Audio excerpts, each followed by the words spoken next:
Splorin!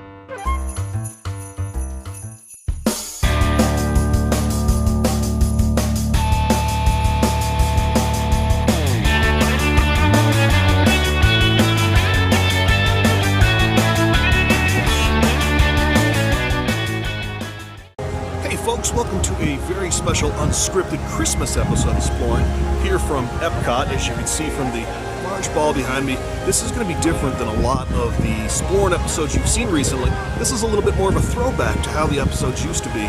Join us today, if you will, as we do just a little Splorin.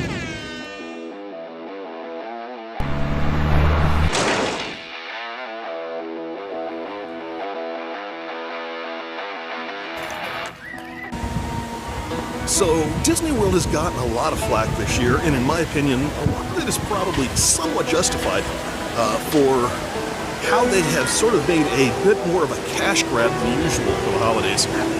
Today, I'm going to show you some of the things that still exist, however, should you want to experience them, I say for free, but again, complimentary. Things you've already paid for with a ticket. Let's go check out a couple of them over here. We're going to start off over here in what was, up until very recently, known as Future World here in Epcot. Within the last week or so, they have opened up this entire area, which was under construction for, I don't know, maybe about 3-4 years. It itself has been dragged into a lot of controversy for the scope and scale of what they've actually delivered. I want to say that this area has been down for 1,500 days, something to that effect.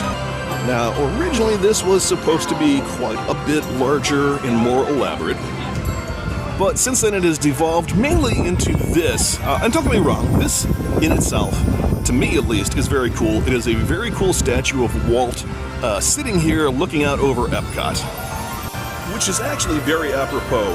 Other than Disneyland, I would say that the Epcot concept was probably the thing that excited Walt the most throughout the last years of his life. It became a theme park rather than an actual community like he wanted it to be. But still, the concept was his, and it's nice to see him, to a degree, coming to Epcot for the first time. So as you can see, Walt is over there. People are taking their turns having a seat next to him. He's sitting on a bench with a lighted platform in front of him. Disney will happily take your photo with Walt, and I believe you can get your photo on the app if you are a pass holder, or you could purchase it if you are not. But as you will notice, other than Walt sitting there, there's not really a whole lot here to justify how long this area has been down, or perhaps even worse, to justify the pieces that they had taken out of here, which again were sentimental favorites of a lot of people. And if it was changed because they were doing something cool with it, or there was a reason to get rid of it, yes, I would be behind that. But as of right now, it just seems like perhaps this area was very much overpromised and very much underdelivers. This is kind of amusing. This is the secondary sitting area. You see there's a gentleman over there that will take your picture sitting on a bench without Walt. I'm not entirely sure why you'd want to do this, but, you know, there it is.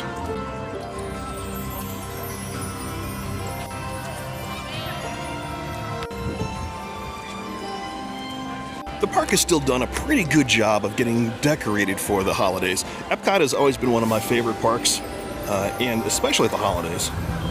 The World Showcase area has always done a very good job of kind of showcasing some of the different countries' holiday festivities, beliefs, traditions.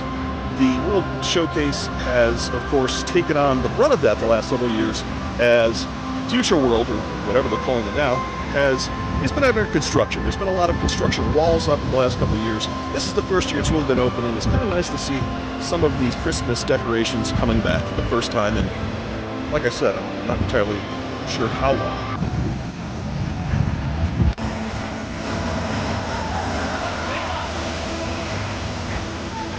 Hey, look, everyone, it's the Journey of Water Christmas overlay.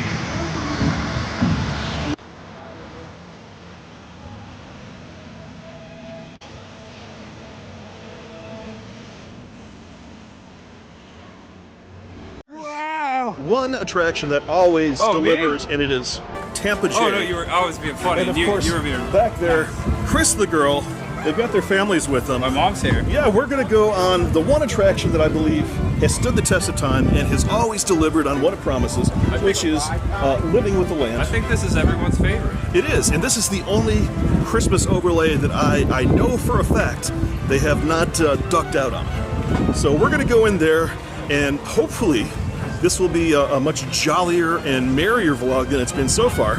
Although I did show you that Moana Christmas overlay.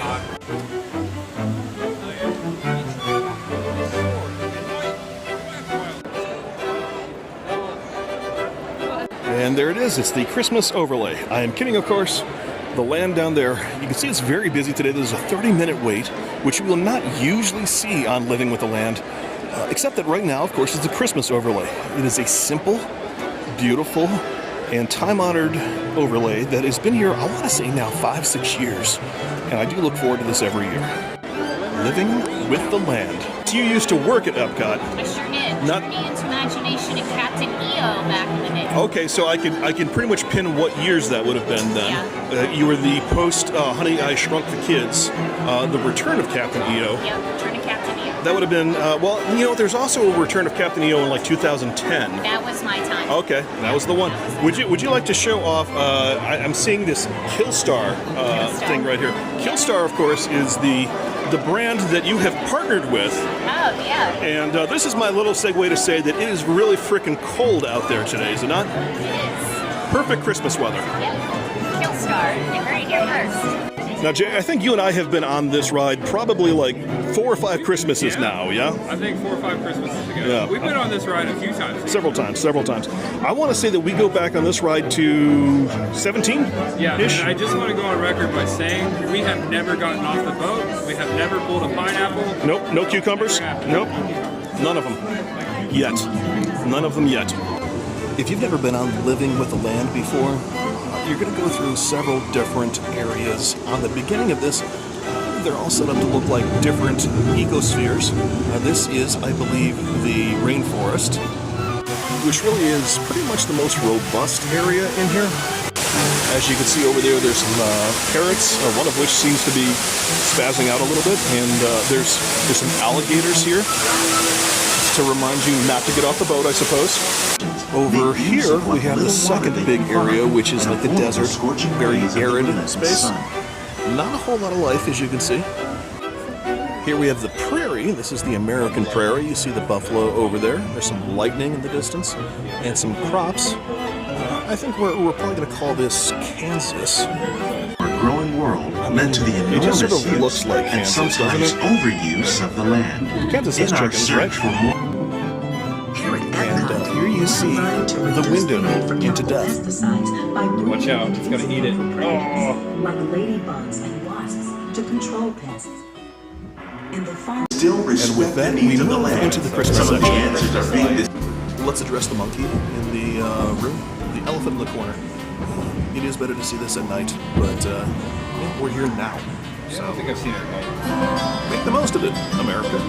U.S. Department of Agriculture illuminate the wondrous gifts we receive from the They've got land. some lights in the sand. Join us as we ring in. Breadfruit tree is all decorated. You see some sand snowmen, of course. I like this ornament has the old land symbol on it. Here's a festive Christmas garland. Look at this. They have a plastic version of a Yule log. Here's that symbol I was talking about once again. Does bring back a lot of nostalgia. Some bananas growing right there. Infant state. We are currently going into my favorite part of the entire Christmas ride, where we celebrate Eleanor, the Christmas tilapia. Using our sustainable water systems. Now, at the end of the ride, we'll all sing the Eleanor the Christmas Tilapia Carol and join hands in exchange shrimp. Conveniently, if you didn't bring your own shrimp, you could actually grab one here or in the gift shop before you leave. As you can see, they've got some sort of Christmas trees, implied Christmas trees, and a cotton wreath in the back. Oh, that's pretty. Cotton wreath. You have That's a very a barrel of display. apples and cinnamon. We have sort of a dying sunflower display here. Seen better days. Better to give. Now this orange thing here, as far as I know, is not a recognized symbol of Epcot, but I certainly do enjoy it. Here we go, the eggplant tree, and they've got it in quotation marks, which is a little odd. All festively decorated for the holiday. Here's where Jay gets off to grab a cucumber. Oh, actually, I think I'm gonna get a pineapple this time. Oh, here's a pepper wreath, kind of like that. We have the numeral 100 written in lettuce. An abundance of festive vegetables. And of course, This greenhouse alone grows a bountiful 15 tons of package produce each tower. year. When we give them, Lean and left. Ooh. I think I just heard somebody firing off an air cannon in the background. I'm not. I'm Spice filming up over the here on the holiday. hope that we'll see what caused it. Bark of cinnamon trees. Seriously, ever get down, someone's got a potato gun. is used to make cookies, cakes, and other Like eggnog? Thank the by Phoenicians. cultivating these festive plants. Here's an ode to the festive Brussels sprouts. Look at this, we have some stockings here. I'm assuming from the folks who work in the lab. We got Mark and Dolores, Seal, Monty, Brad, Les. You know, it might seem like less isn't here, but less is more. This dad joke has been brought to you by my 40s. Deepest for our growing population.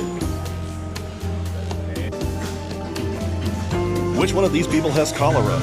I think you'll be pleasantly surprised. And so ends Living with the Land Christmas Edition. Or as I like to call it, chestnuts growing on an open ride. What do you think? This dad joke was also brought to you by my mid-40s. She likes Martin Short. Majority of the holiday festivities that you will find here at Epcot, you're going to find them in the World Showcase area, which is where we are heading back to right now.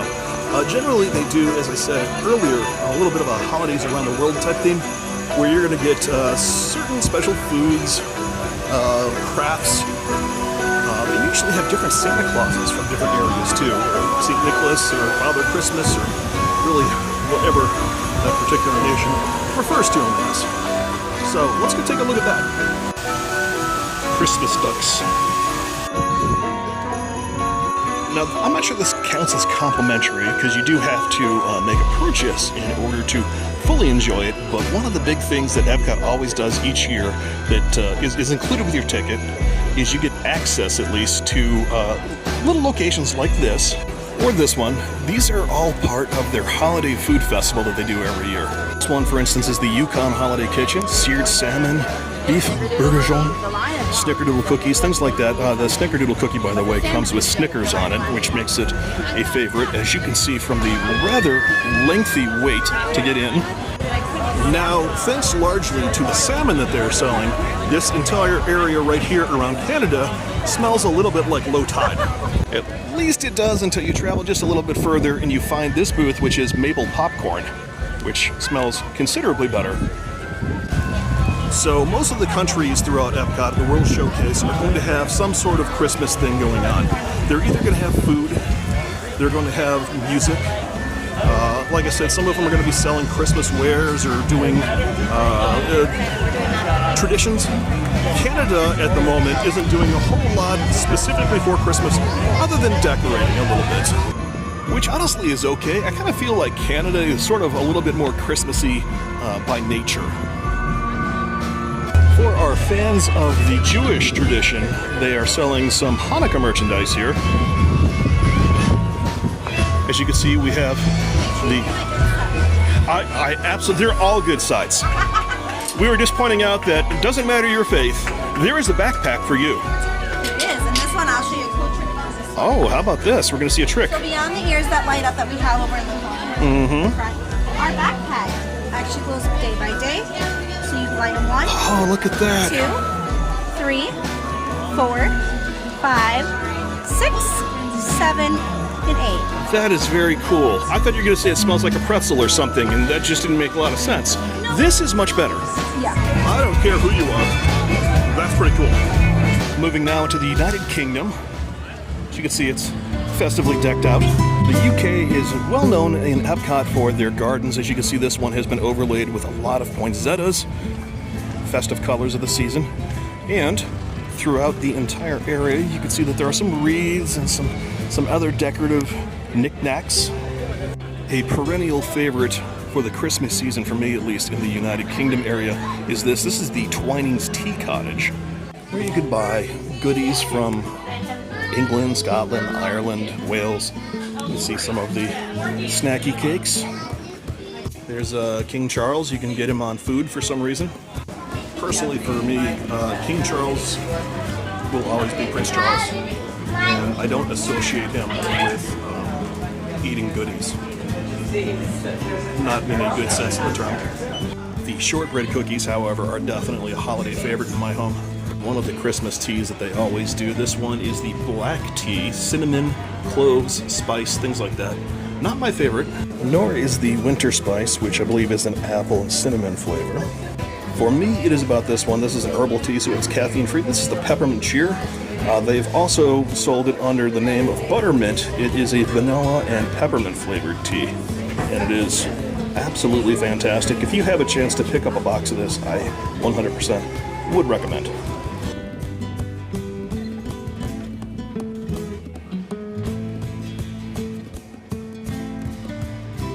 Oh my God, it's Universal's Earl the Squirrel. Someone call the attorneys. We've made our way over to Gay Paris in the France area, and you can see it's very busy over here. That is nothing out of the ordinary. One of the newest attractions is over there, that is Ratatouille. But on top of all of that, you can see there's a lot of people in line for the food kiosk. Now, that particular food kiosk says Holiday Kitchen on it, but it's always there under different names, and it always is just extremely busy.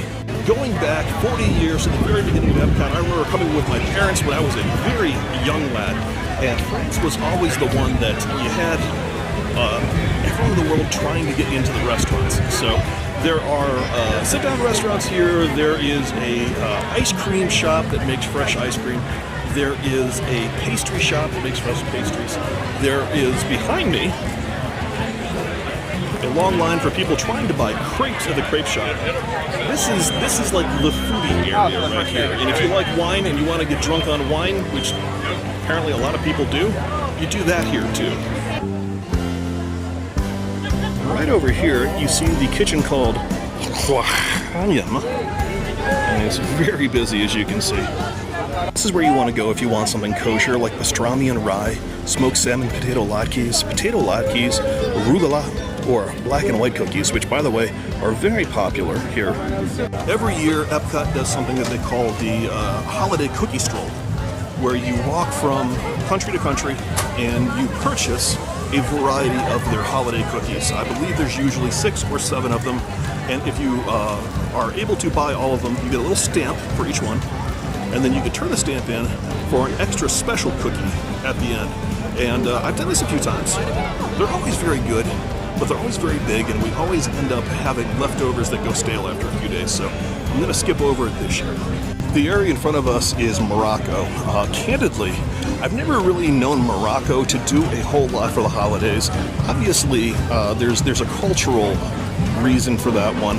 Morocco is generally, largely, a Muslim country, and Christmas and Hanukkah generally not high on their holiday schedules.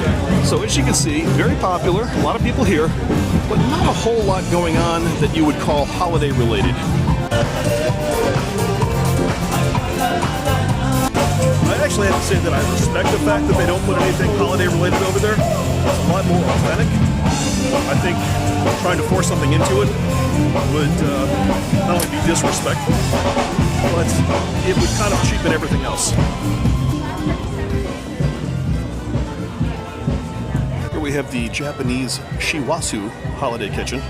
And while it is true that Christmas and Hanukkah are not celebrated in Japan at the same level that you might find them here in the United States or Canada or most European areas, Japan does still celebrate the holidays in their own way. In fact, a lot of Japanese cities go very big on lights.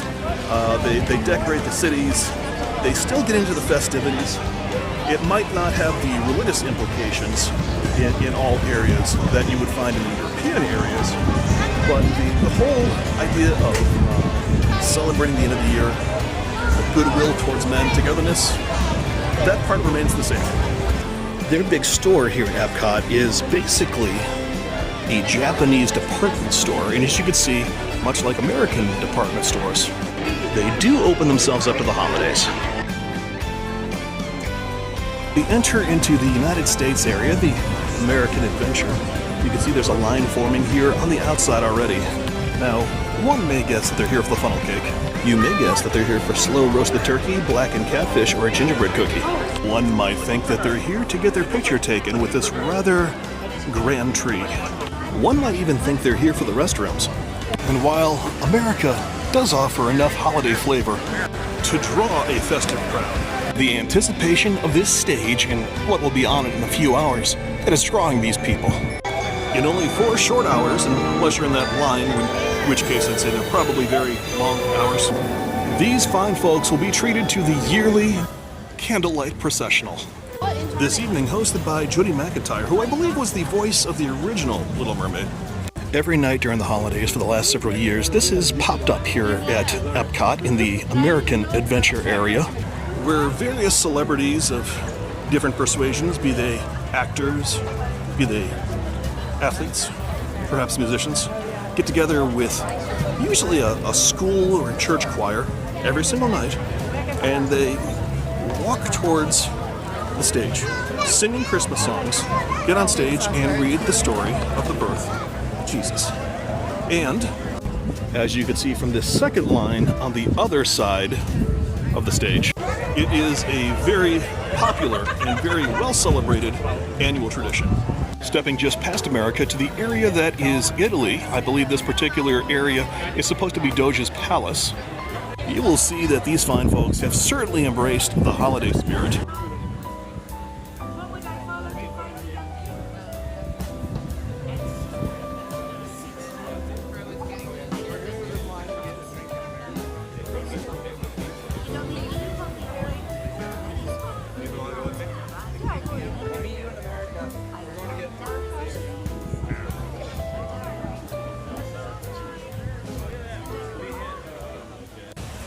And I leave them a gift. I'd like to take a second to acknowledge some of the details in the garland up there. Look at the little violin. You've got the angels. Just absolutely beautiful. Very ornate. That's from our holiday frivolity. Just want to point out that it is beer o'clock. Also, it's about 4 o'clock, and it is getting really cold out here. This is currently the 17th of December, and we had what in the summer would have been called a tropical storm blow through, and it's like a balmy 55 degrees here in Orlando, which is just absolutely unacceptable.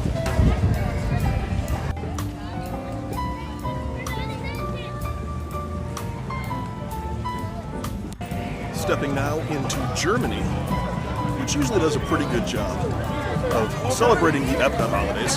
Heck, on a balmy 95-degree July day, it smells like caramel over here, so you can only imagine what happens when the holidays actually roll around.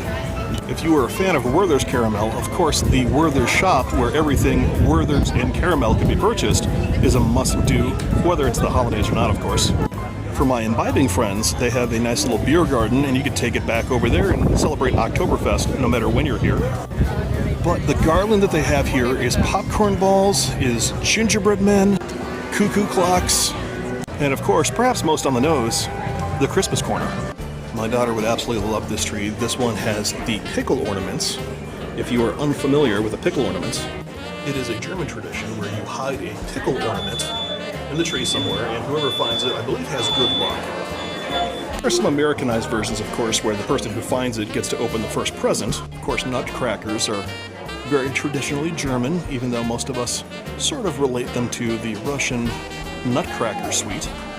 Marzipan cookies, other cookies that I can't translate. On a personal note, I've always been a big fan of these types of glass ornaments. I'm not going to buy one today because I will be walking around for a while and I'm sure I will accidentally shatter it. But regardless of my own instabilities, I am a fan. Here in the caramel and specifically Werther's area, I believe they call this the caramel plush. You could see a sweets-loving audience waiting in line probably for about a half an hour and never once complaining. every year that I've been here, this is the most densely populated line for all of the holiday eateries here in Bavaria. They have pork schnitzel, cheese fondue, and their big thing right now is the Linzer cookie. I am not a big fan of Linzer cookies, but let me tell you, I am definitely one of the outliers on this one. Now, you may be thinking that you've never heard of a Linzer cookie before. I know I certainly thought I hadn't, but let me show you what it is. I guarantee you, you've seen these before. This right here is the Linzer cookie.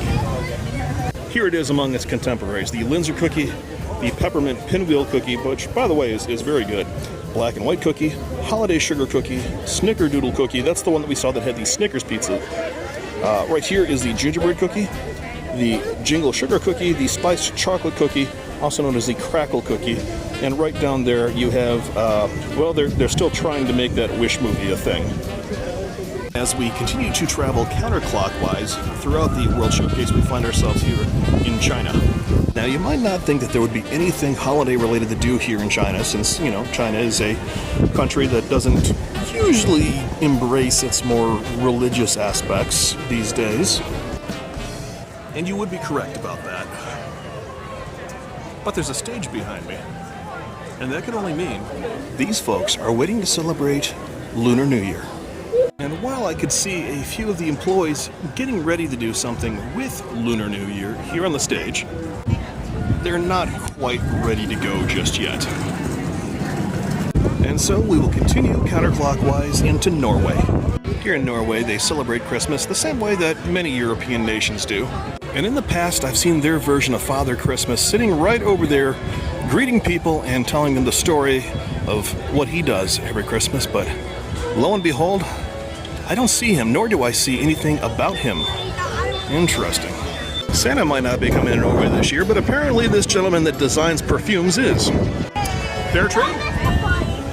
You tell me. You missed them. You'll have to forgive me. Apparently their version of Santa Claus is going to be here instead, in a place that is not where I remember. I'm actually very impressed as I look at that tree by these glass baubles that have filled up with rain as it's been coming down the last couple of days. Right here it says that their version of the holiday barn Santa, as they call it, is, forgive me, I'm going to butcher this, but Fjorsneisen, Farfanugan, who is said to guard the well-being of every family's farm by leaving the gnome, I don't know, a steaming bowl of porridge topped with a pat of butter in the hayloft on Christmas Eve. Yeah, that's what it says. Then across the Norwegian countryside, give thanks to who is said to guard the well-being of every family's farm, right, by leaving the gnome, K, a steaming bowl of porridge topped with butter in the hayloft on Christmas Eve. If he doesn't get his porridge, children can be prepared for this mysterious barn Santa to serve up a bit of holiday mischief. Well, I'm gonna move along. Of course, I mean, no disrespect to the Norwegians, I just forgot my pat of butter. I want to point this out. There's a few of these across the World Showcase. You see the snowman up there. I believe his name is Olaf. He's next to that wreath. As I understand, if you find all the Olafs, the barn Santa will not eat the butter pat on your gnome for Christmas. I might be mixing my stories up here. Good old Mexico is the last of the World Showcase pavilions here. If we go this direction, beautiful, beautiful pyramid. I believe it's an Aztec pyramid, as opposed to a Mayan pyramid. I could be wrong about that, but I'm pretty sure it's Aztec. Mexico has long been one of my favorite pavilions. I don't like Mexican food. Again, I'm an outlier on that one. I'm well aware of that. But the atmosphere inside of there is beautiful. It looks like a nighttime sky over a Mexican river. Beautiful. I'm not going in there right now, however. It is about 5 o'clock. The dinner crowd is going in, and it can get a little stuffy in there when it gets busy. And there's not a whole lot of Christmas stuff going on in there other than a few things for sale. But we're just going to keep on moving and stay out of people's way. Got a sign right here for their holiday hearth desserts. You can see some of the options they have. Obviously not all of them, but there's some very, very delicious looking ones. That mint chocolate mousse wreath in particular as well as the salted caramel spaceship Earth cookie sound fantastic. I would be quite remiss if I did not show you the very large central tree here in Epcot. Very beautiful, a lot of bells, a lot of ornaments, different Christmas greetings written on them. And this tree is actually so large, I don't know if you can see, but there are some cords they've got running to it that anchor it down in case of wind, like we had yesterday. Finish up for the holidays here at Epcot by going into what used to be called the Odyssey. As you can see, they've got their windows blazoned with holiday cheer. And according to that sign right there, we can meet Santa and enjoy holiday hearth desserts. So we're going to finish off in there because that seems like it's a pretty safe bet. See Santa Claus over there in the corner. It's pretty impressive in here. I was here a few weeks ago, and my daughter was drinking a pickle milkshake while I ate peanut butter and jelly wings, and you would never know it's the same place. Santa has a very short beard this year, but one heck of a set of wheels. You can go ahead and say it. I'm jealous. This area is also super festive. It's funny, this place has been everything at one point or another. I've seen restaurants in here, I've seen stages in here, I've seen promotions in here, I've seen even recruitment areas in here. And I saw where this was a VIP area for some of the sponsors' guests for a while back in the 80s. The line to get any of the Christmas goodies, we probably have about 200 people in line right there. And as much as I had my eye on that peppermint pinwheel cookie, that is just too rich for my blood.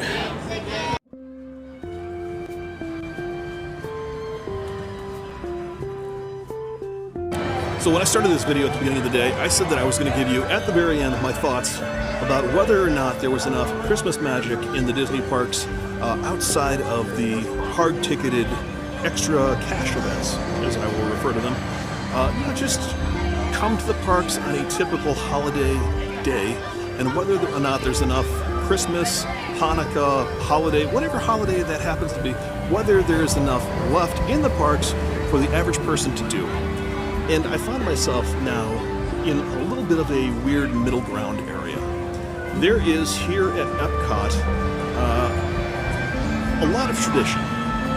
Epcot has been around for 41 years now, and they have been doing holidays for all of those 41 years, one way or the other.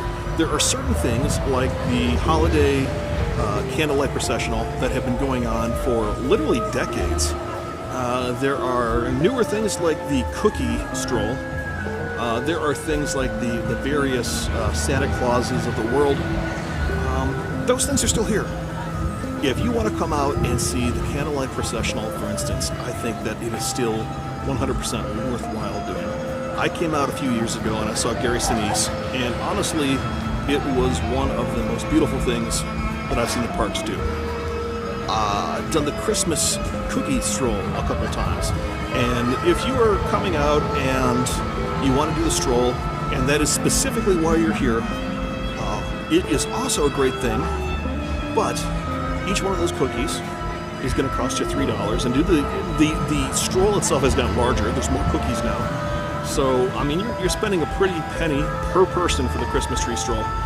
And each of the lines that we saw today on December the 17th, you had half an hour to wait for a cookie in the smallest of lines, and probably closer to 45 minutes to an hour for the larger lines.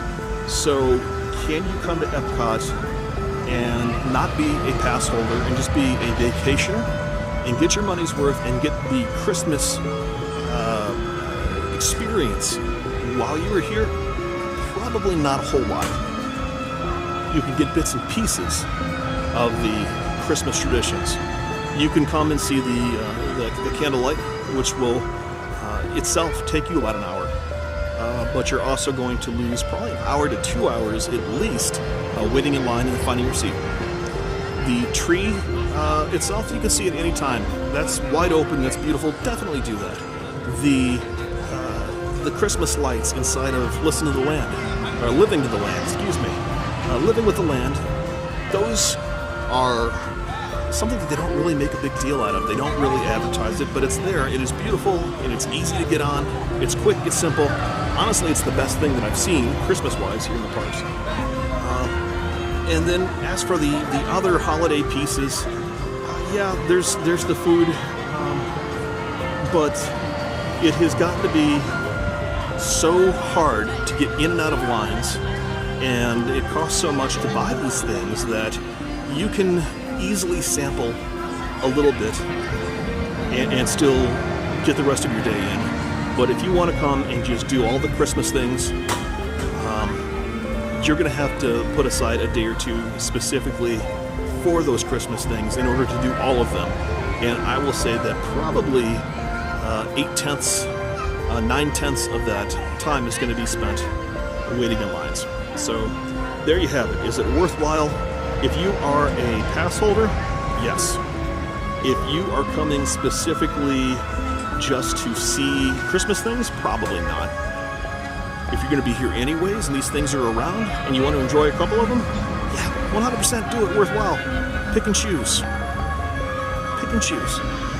And so as we pack up and prepare to leave Epcot on this frosty holiday evening, I have just one holiday wish for you. If you enjoy this video, reach down below, hit the thumbs up button, and subscribe. Otherwise, I'll see you next time when we do just a little more Splorin. This piece, running, I don't know, maybe about 40 yards away from the wall statue, seems to be the second biggest area to take your photo, and this is also where the fountain used to be.